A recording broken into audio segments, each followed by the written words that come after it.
แล้วมาวัดนี้คนฟังเอ๋ยวงการสงสะเทือนห่อนเรื่องเงินทอนตกเป็นข่าวเกิดเช้าไปทั่วลามันขายหน้าดอกไฟส่งและพุทธศาสนาความสิไหวคงลงจุ่มฟังวังสมุทรย้อนคนเอาคองขุดมาเฮ็ดดุนนอกา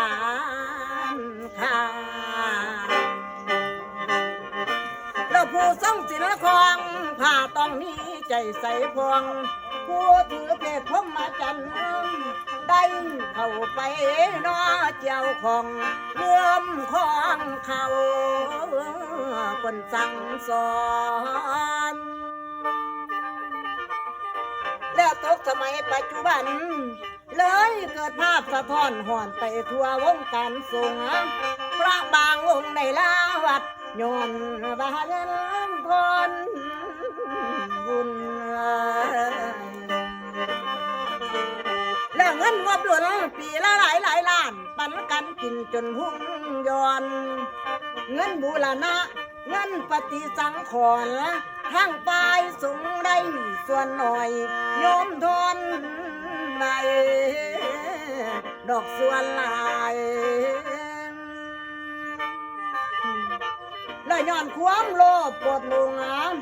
ดำตัณหาผ้ามักได้เลยยุ่งใหญ่เกิดปัญหาผิดกฎหมายอาญาเป็นสั่งการนอสารฟ้องเรื่องเงินทองทำให้คนตาทั่วลงลืมตัวบ่คิดทีกินเงินงบเป็นภาษีกินเงินส่งเงินหมู่บ้านบ่กลัวยานดอกสิ่งใดแล้วกินเงินพาเงินส่งกินภูเขากินต้นไม้โตใหญ่ๆแห้งกินหลายกินหัวหินปูนทรายผู้สิตายแม่นข้าวบ้านแล้วกินเงินเบี้ยผู้พิการกินนวดเงินคันผู้เฒ่าเงินคนจน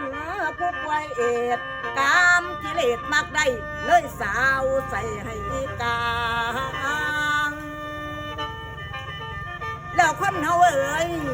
แม่สิรวยคันล้นป้าก็มีค่าดอกเพียงดินคันจางลอยมนเทียงบ่เห็นตองเอ้ยของเขาแล้วคนเฮาหลงมัวเมา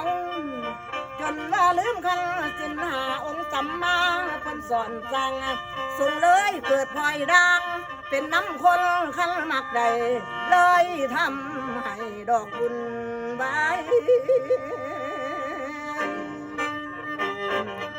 เราผู้กินเงินทอนวัดเลยต้องเจอบาปให้ตายส่งพวนนอนในกงผู้ที่กินเงินส่งเอาบัตรทำนอการค้างกรรมมายำข้าท่านต่าง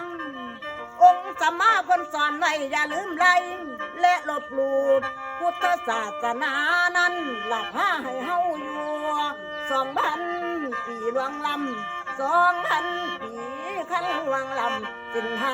ำดอกหัวใจแล้วสังเวียนนาง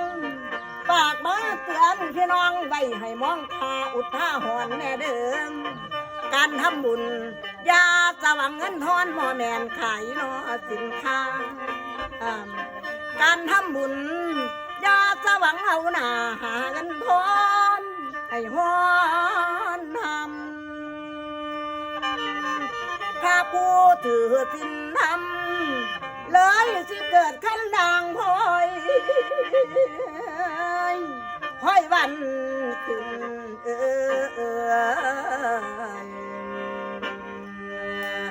แม่นแต่สานคอยวันขึ้นแม่นแต่สานหวานเลิง